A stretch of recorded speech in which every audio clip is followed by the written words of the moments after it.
Hello दोस्तों, आपका स्वागत है आपके अपने चैनल बालक ज्ञान में। दोस्तों आज हम आप लोग के लिए बायोलॉजी के 9वां चैप्टर का इम्पोर्टेंट क्वेश्चन लाए हुए हैं। दोस्तों आप ये वीडियो अंत तक देखिएगा, आपको यकीन हो जाएगा कि ये इम्पोर्टेंट है कि नहीं। तो चलिए शुरू करते हैं। अगला जो है पाठ यहाँ पर है खाद्य उत्पादन में वृद्धि की कार्यनीति। ठीक है, देखिए क्वेश्चन जो है यहाँ 1 नंबर, अंतः प्रजनन किसे कहते हैं। तो देखिए जब एक ही नस्ल के पशुओं के बीच प्रजनन होता है तब उसे अंतः प्रजनन कहा जाता है। देखिए कहने का मतलब दोस्तों, कोई गाय है या कोई भी जीव है तो वो एक ही नस्ल में अगर प्रजनन उनमें करवाया जाता है और तो उसको हम लोग अंतः प्रजनन कहेंगे। ठीक है ना। चलिए अगला जो क्वेश्चन है, बहिप्रजनन क्या होता है। तो देखिए जब भिन्न भिन्न नस्ल के पशुओं के बीच प्रजनन होता है तब उसे बहिप्रजनन कहा जाता है। कहने का मतलब है दोस्तों कि जब पशु जो है अलग अलग नस्ल के हैं, ठीक है ना, अब उनके बीच अगर प्रजनन करवाया जाता है तब उसको हम बोलेंगे बहुप्रजनन। ठीक है। चलिए अगला जो क्वेश्चन है, मधुमक्खी पालन। तो देखिए शहद उत्पादन के लिए मधुमक्खी के छत्ते के रख रखाव ही मधुमक्खी पालन या इसको मौन पालन भी कहा जाता है। ठीक है। चलिए आगे बढ़ें।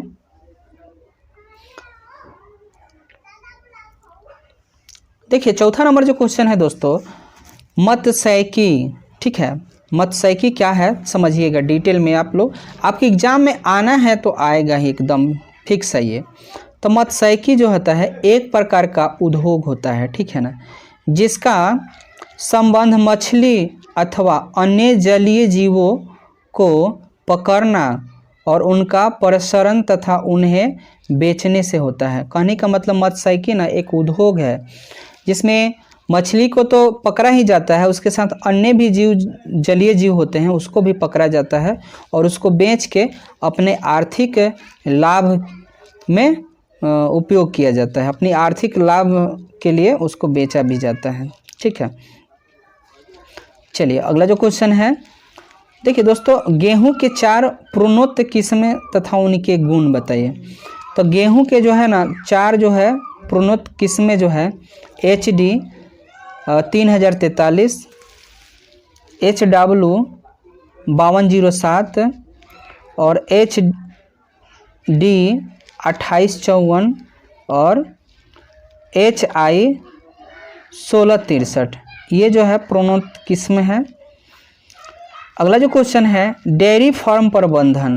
तो देखिए डेयरी जो है, डेयरी उद्योग एक पशु प्रबंधन है जिसमें मानव खाने के लिए, देखिए दोस्तों यहाँ पर मिस्टेक हो गया है, दूध खाने के लिए, मतलब कहने के लिए खाने के लिए दूध तथा उसके उत्पाद यानी मक्खन हो गया, मलाई वगैरह, ये सब उससे उत्पाद प्राप्त होता है। अब देखिए इसको डिटेल में देख लीजिए, थोड़ा सा ध्यान से हम लोग देख लेते हैं। डेयरी उद्योग, डेयरी जो है यहाँ पर डेयरी फार्म प्रबंधन क्या होता है।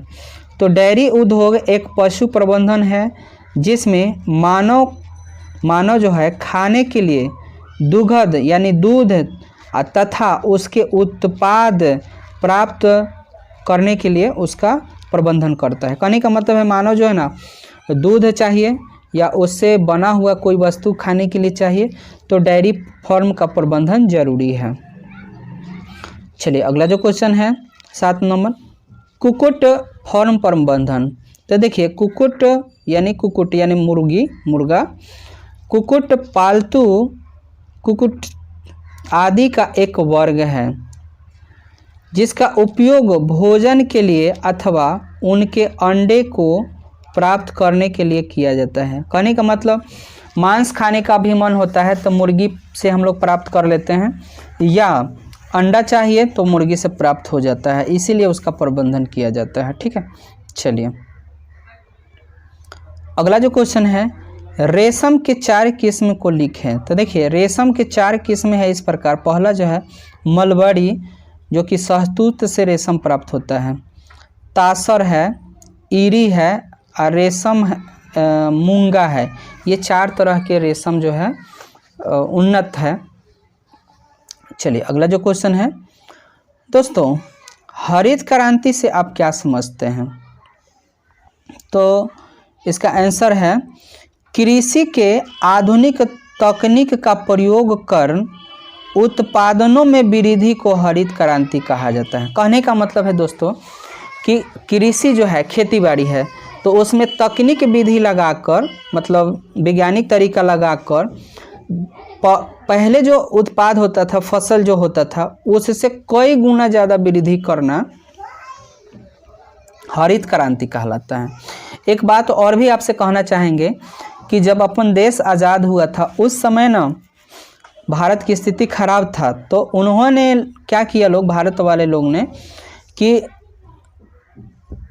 वैज्ञानिक तरीका लगाकर और कम जगह में, कम भूमि में पैदावार की वृद्धि कराया। तो हम लोग इसको कह सकते हैं क्या, हरित क्रांति, ठीक है ना। इसके लिए उच्च गुणवत्ता वाले बीज, रासायनिक खाद, कीटनाशक एवं परिष्कृत सिंचाई का प्रयोग किया जाता है। कहने का मतलब अगर आप फसल अच्छा चाहिए आपको, तो सिंचाई समय से अच्छा बिया होना चाहिए, रसायन का यूज होना चाहिए, कीटनाशक का यूज होना चाहिए, तब जाके आप अच्छे फसल उत्पाद कर सकते हैं, ठीक है। चलिए अगला जो क्वेश्चन है, कार्बनिक खेती। तो दोस्तों कार्बनिक खेती क्या होता है? तो कार्बनिक खेती जिसको हम लोग जैविक खेती भी कहते हैं, ठीक है ना। कृषि की वह प्रणाली जिसमें संश्लेषित उर्वरक एवं संश्लेषित कीटनाशक के उपयोग या न्यूनतम प्रयोग पर बल दिया जाता है, उसको कार्बनिक खेती कहा जाता है। कहने का मतलब है ना कि हानिकारक पदार्थ उसमें नहीं उपयोग किया जा रहा, कम मात्रा में उपयोग किया जा रहा है, वो कार्बनिक या जैविक खेती कहलाएगा, ठीक है। चलिए अगला जो क्वेश्चन है, पाश्चराइजेशन क्या है? तो देखिए यह एक तकनीक है जिसमें दूध या अल्कोहल को संरक्षण किया जाता है। मतलब संरक्षण का मतलब क्या है, खराब होने से बचाया जाता है। इसमें दूध को 15 सेकंड तक 70 सेल्सियस पर गर्म किया जाता है, ठीक है, फिर ठंडा किया जाता है और 2-3 दिनों तक इसे हम लोग रख सकते हैं, ठीक है। चलिए अगला जो क्वेश्चन है, प्रतिजैविक, जिसको एंटीबायोटिक भी बोला जाता है, ठीक है। तो प्रतिजैविक एक प्रकार का रासायनिक पदार्थ है जिनका निर्माण कुछ सूक्ष्म जीवों के द्वारा होता है, ठीक। यह अन्य सूक्ष्म जीवों को वृद्धि को रोक देता है या उसको मार देता है। जो सबसे पहले एंटीबायोटिक बना था उसको पेनिसिलिन कहा जाता है, ठीक है ना। कहने का मतलब दोस्तों एंटीबायोटिक एक ऐसा जो है ना पदार्थ है, रासायनिक पदार्थ है जो खुद बनता है सूक्ष्म जीव से, ठीक ना, और जो हमारे शरीर में हानिकारक सूक्ष्म जीव है तो उसको या तो मार देता है और नहीं तो उसकी वृद्धि को रोक देता है, ठीक है ना। चलिए